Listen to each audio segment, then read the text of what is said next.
Bonjour, nous sommes ici à un de mes endroits préférés, c'est-à-dire au pont du Gard, environ 1 kilomètre en dessous du pont. Ici on voit devant nous le Gardon, quelques canoës, kayaks qui sont dessus. Environ 500 mètres plus bas à droite, le camping de la Sousta. Nous on est venu pour faire un peu de pêche et puis se baigner à cet endroit-là. Mais en fait, je veux surtout parler de ce qu'il y a ici, de l'autre côté de la rivière. En fait, c'est un site de camping où il y avait 2 campings à l'époque. Donc, pour ceux qui ont déjà été ici, je pense que certains vont regarder ça. Mettez volontiers un like, un abonnement, ou bien vous pouvez aussi écrire si vous êtes été ici jusqu'à, je dirais, 2000. Parce que ici, j'ai des bons souvenirs de jeunesse et d'enfance. Nous sommes venus justement sur le camping vis-à-vis, ou sur les 2 campings vis-à-vis. Donc ici à droite où il y a cette jungle derrière, c'était le camping à Monsieur Paty. Ça s'appelait camping de la Bégude. Après Monsieur Paty est décédé. Ensuite, il y avait le camping juste à côté de Monsieur Thurion. Je crois qu'il s'appelait camping rural chez Thurion, un truc comme ça.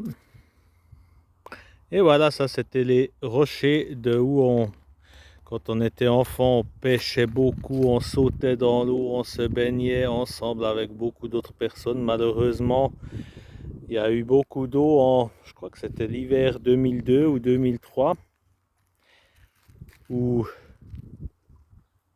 le camping a été débordé. Je pense que l'eau elle a monté de, moi, je dirais facilement 6 mètres, peut-être même 7-8. Et puis depuis ce moment-là, donc depuis environ 20 ans maintenant, il y a tout qui est fermé de ce côté-là. Donc, nous aussi, nous sommes à la Sousta maintenant. Je dois profiter de filmer un petit canoë qui passe.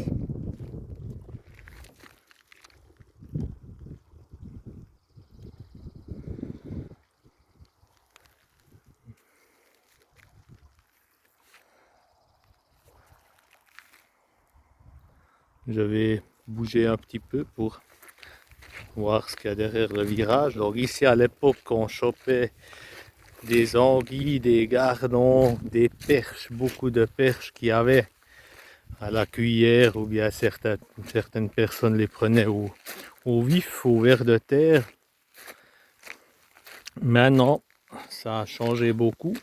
On n'a plus les mêmes conditions, il y a beaucoup moins d'eau. Si je compare aux rochers là-bas ou l'eau, je dis ça parce que je me souviens justement, ça fait 33 ans que je suis été ici la première fois. Alors à l'époque, et même je dirais même 15 ans en arrière ou 20 ans, il y avait encore 40 cm ou 50 cm plus d'eau que maintenant.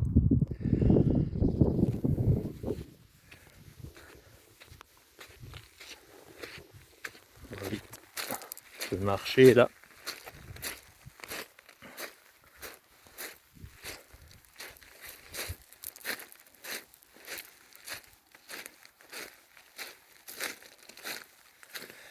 Ce qui était sympa sur ces campings, c'est qu'en fait, en étant enfant ou bien jeune, il y avait quasiment toujours un peu les mêmes personnes qui se retrouvaient dans les mois juillet, août. Donc on avait aussi des connaissances qui étaient très sympas. Alors voilà, pour moi, j'ai beaucoup de souvenirs, de très bons souvenirs d'enfance de cet endroit ici. Pour moi, ça restera un endroit que je vais toujours retourner. Mais maintenant, c'est gentiment assez parlé.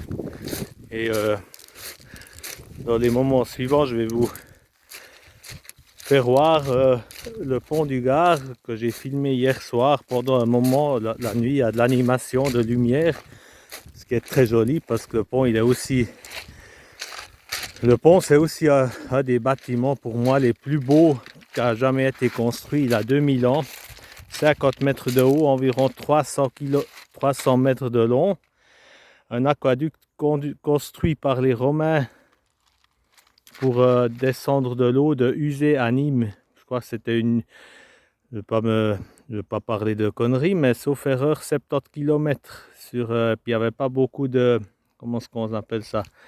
De dénivelé. Donc c'était ouais, un truc compliqué quoi pour construire. Et puis en plus c'est un vraiment joli bâtiment, très grand, unique quoi. Bon,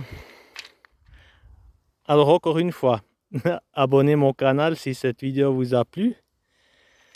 Et si vous été ici avec moi ou bien vous me connaissez de quand j'étais plutôt petit, quand j'étais en train de pêcher ici, puis que vous regardez cette vidéo, faites-moi un signe, un petit commentaire. Hein? Ok, allez, tout bon à vous. Et puis, du plaisir pour les images qui suivent du pont du Gard pendant la nuit. Allez.